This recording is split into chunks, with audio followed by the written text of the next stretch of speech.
It's time for Sundance. It's the first time I've ever attended, albeit virtually. Virtual still counts though.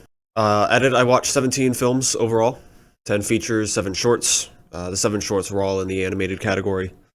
I got tickets for the other shorts programs. I got tickets for the other short programs as well. Just didn't have time for them or the energy really. If you're wondering about like the experience of attending virtually, it went pretty smoothly for me. Buying tickets was simple enough. Booking them ahead of time for the showings I wanted went pretty smoothly. You can transition your tickets around, ahead of time if you want to change your screenings.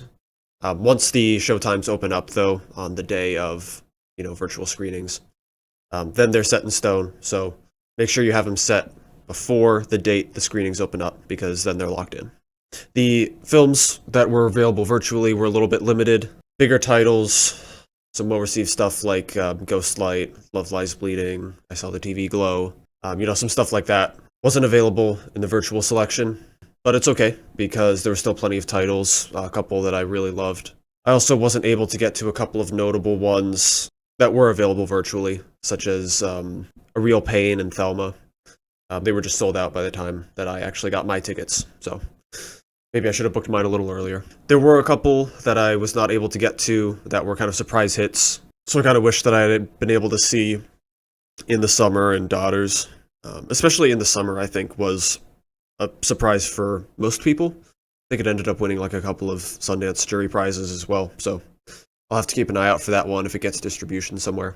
Overall, quality was a little bit mixed, I think. I was not very high on the group of animated shorts, even if they were all interesting, I guess you could say. Was not bored watching 6 of them. The features, there were a couple that I really did not enjoy, but I'm going to be focusing on the positives in this video, just because I think it's more fun to talk about stuff I liked than stuff I didn't like. So I'm going to be talking about my personal 6 favorite. I chose 6 because that's the number of movies I gave at least a 72, and that seems like a nice arbitrary cutoff for the video. Top 6. I will not be doing spoilers. All of these, I can talk about why I like them in a pretty vague way.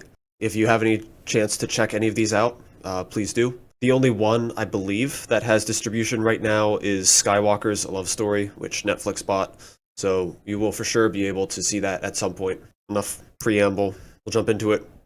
Number 6, and the best of the animated shorts, was Drago. A young boy's dream of becoming a doctor is challenged when war forces him and his mother to flee their village and start a new life in New York City. Gave this one a 70. I'm going to start out with my negative, which is just the animation style is a little bit strange, which is not necessarily a bad thing. Of course, distinctiveness is great in animation, but it just, I don't know, it just looks like there's like a big gale force wind blowing the entire time, and it's strange, I think, with the simplicity of the presentation.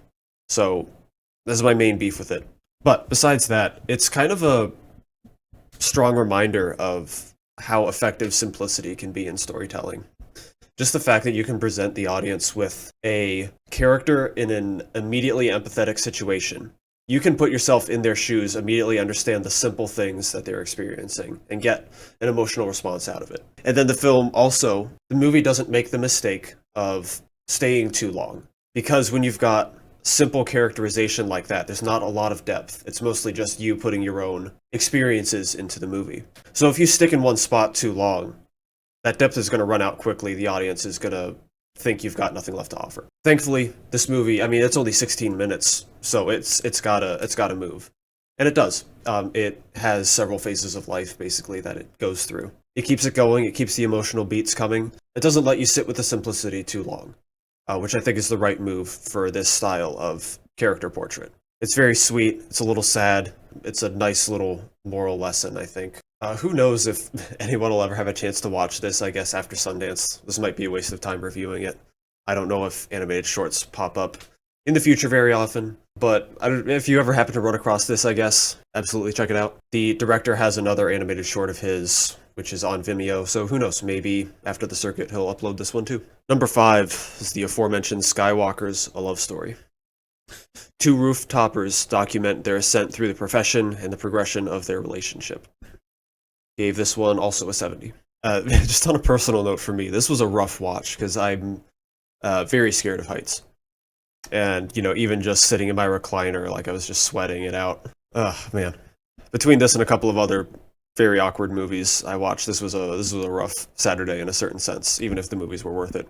But anyway, besides the fear of heights, depicting this profession, I think, was done nicely in the way that it depicts the sort of insanity of it. The fact that some people are just willing to go out there on giant buildings, on the edge, hang off the edge, get these insane shots and things like that. Kind of straightforwardly presenting how wild it is. But despite like that sort of insanity, it's also tempered by the regular human depiction of the two main characters and their relationship.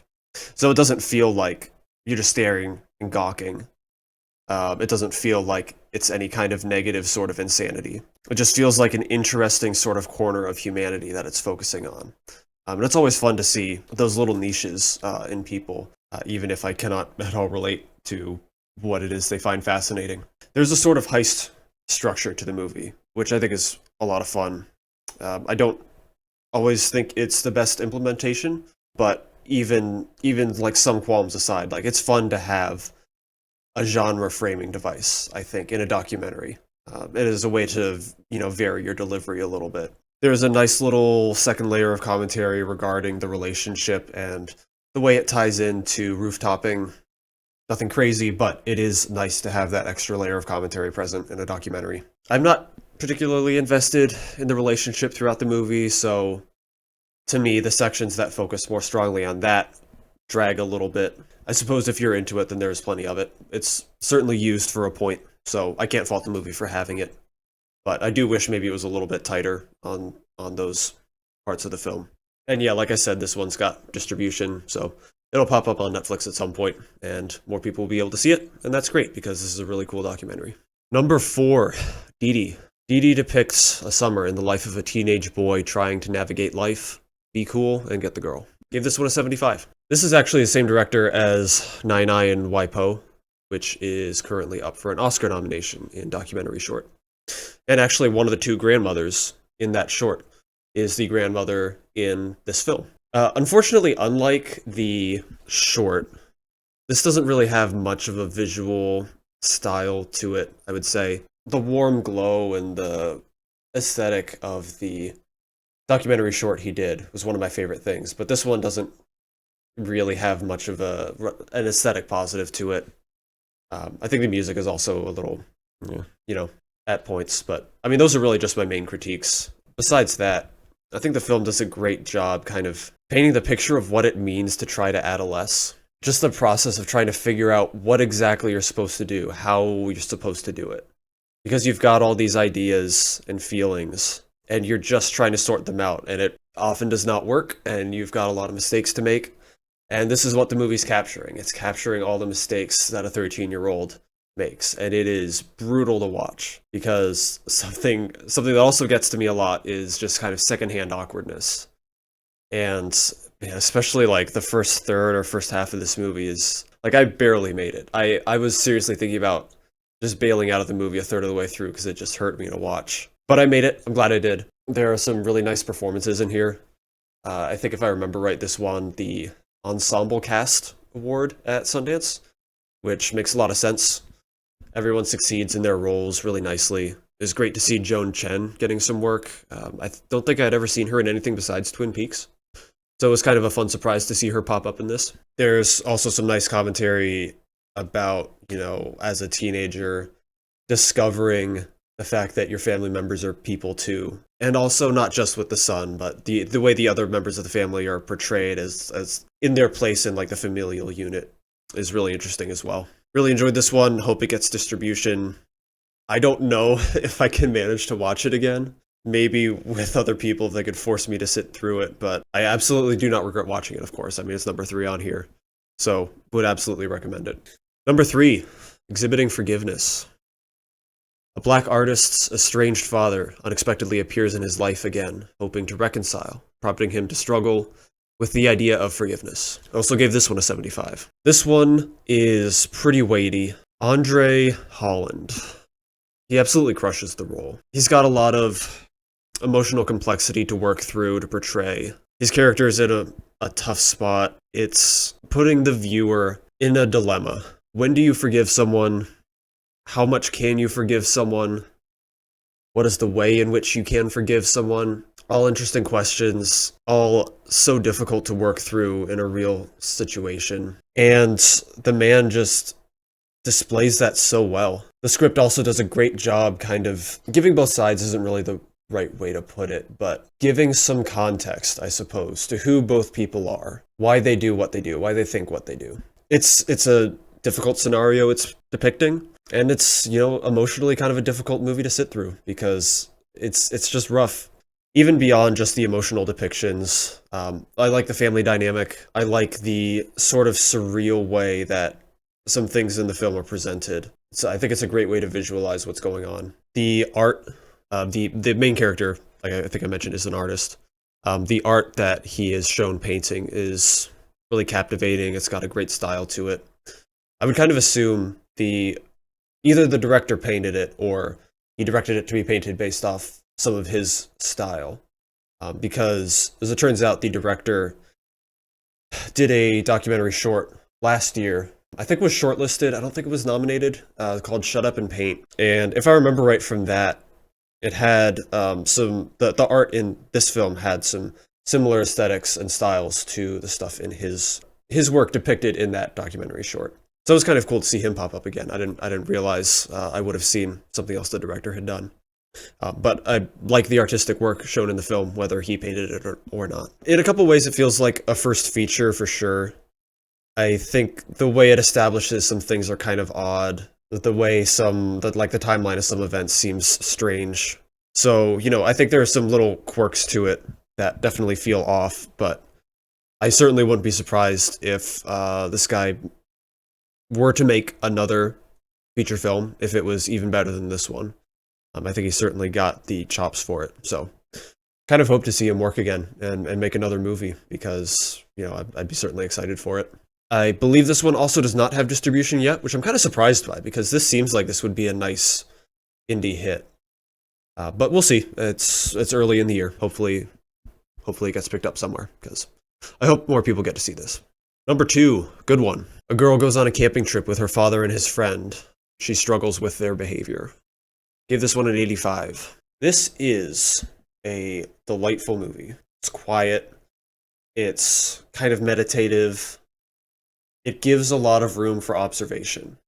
And I think really one of its main strengths is two aspects, I guess. One is the way it visually builds up characters through observing them. There's decently long sequences dedicated to just kind of observing characters perform tasks. Not like half the movie or anything like that, but that is no small visual motif, I think. And then the second is, I guess it's possible I could be pronouncing her name wrong, Lily Kalias. She's wonderful in this movie. She's so good. I think she was the favorite performance of mine of the stuff I saw. I mean, as much as I just said that Andre Holland was really good, I do think Lily Kalias was probably a little bit better. Well, that's kind of nitpicking, but who cares?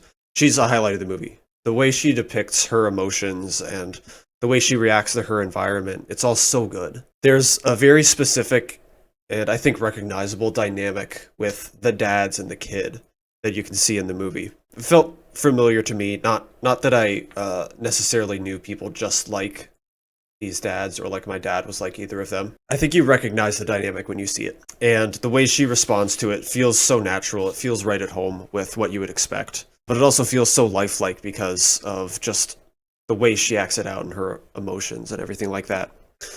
So she's brilliant. The movie itself looks nice. It's got a nice, warm, folky sort of score. The supporting characters are also awesome. There aren't a ton of side characters, but, even the side characters really support what's going on screen really nicely. Yeah, love this. Would love to watch it again. Would love to own this. But it does not have distribution yet. Here's hoping. Of all the movies I saw, this is the one I want to watch a second time the most, I think. And then number 1, Brief History of a Family. A family's son has a friend who begins to exert more and more influence on them. Gave this one a 90. If you happen to see this or saw reviews for it, it seems like there are a lot of people who would compare it to Saltburn. And I disagree. 2 reasons. 1, this movie's actually good. 2, There's definitely a different idea being communicated. I guess, I mean, the fact that there's an idea being communicated is already different enough. In tone, this is functionally a fairly different movie. There is a lot of variety in presentation throughout. There's a lot of really cool shot setups, some nice shot composition. And while I don't think any of the shots in the movie are like the best shot ever or anything like that, it's just so much imagination, so much variety.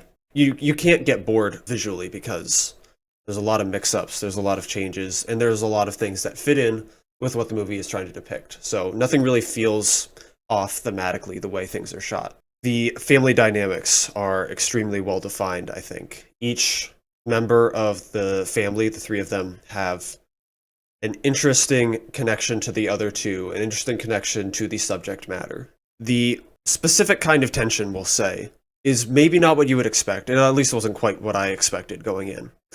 And that's very much a good thing. There is also a little bit of like a surrealist streak to this movie as well.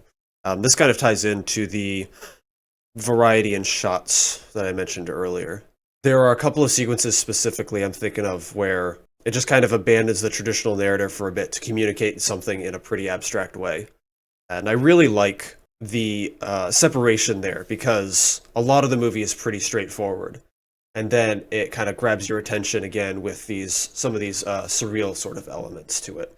And I love that push and pull between the two. One thing I'm kind of thinking about, and I would like to watch this movie again because I'm not 100% sure that the main character's purpose thematically is super consistent. I'll leave it at that, but I would like to see it again to kind of ponder that again and think about it in context. I'm not sure if this one has distribution or not. It feels like the odds of this one are a little lower because I didn't hear a lot of positive buzz about this one.